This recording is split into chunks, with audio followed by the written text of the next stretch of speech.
रहस्य कहानी खोया हुआ खजाना।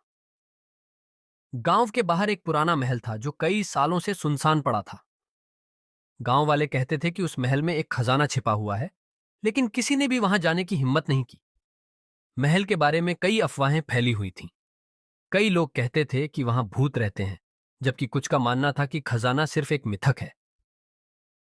एक दिन गांव में एक युवक अर्जुन आया। वह साहसी और जिज्ञासु था। उसने महल के बारे में सुना और तय किया कि वह खजाने की खोज करेगा। वह अपनी छोटी सी बैग में कुछ खाद्य पदार्थ, एक टॉर्च और एक पुरानी नक्शा लेकर महल की ओर निकल पड़ा। महल के दरवाजे पर पहुंचकर अर्जुन ने महसूस किया कि वहां एक अजीब सी खामोशी थी। दरवाजा धीरे से खटखटाया और वह खुल गया। अंदर जाने पर उसने महल की दीवारों पर उकेरे हुए चित्र देखे, जो बताने लगे कि यहां कभी एक राज परिवार रहता था। अर्जुन ने धीरे धीरे महल का निरीक्षण करना शुरू किया। वह एक कमरे में पहुंचा जहां एक पुरानी संदूक पड़ी थी। जब उसने संदूक खोली तो उसके भीतर एक पर्ची मिली, जिस पर कुछ रहस्यमय संकेत लिखे थे। उसने ध्यान से पढ़ा और समझा कि खजाना महल के पीछे एक गुप्त गुफा में छिपा हुआ है। अर्जुन ने गुफा की खोज शुरू की।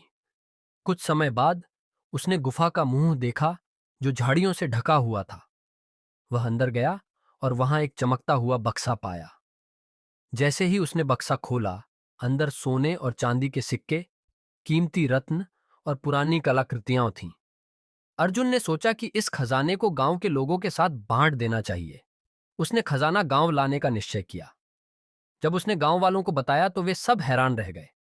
अर्जुन ने खजाना गांव में बांटा और उस दिन से महल का नाम एक रहस्य से खोले गए खजाने के लिए प्रसिद्ध हो गया। अर्जुन की साहसिकता और उदारता ने उसे गांव में एक हीरो बना दिया और महल अब एक प्रतीक बन गया, जहां से साहस और समझदारी की कहानियां शुरू होती हैं। समाप्त।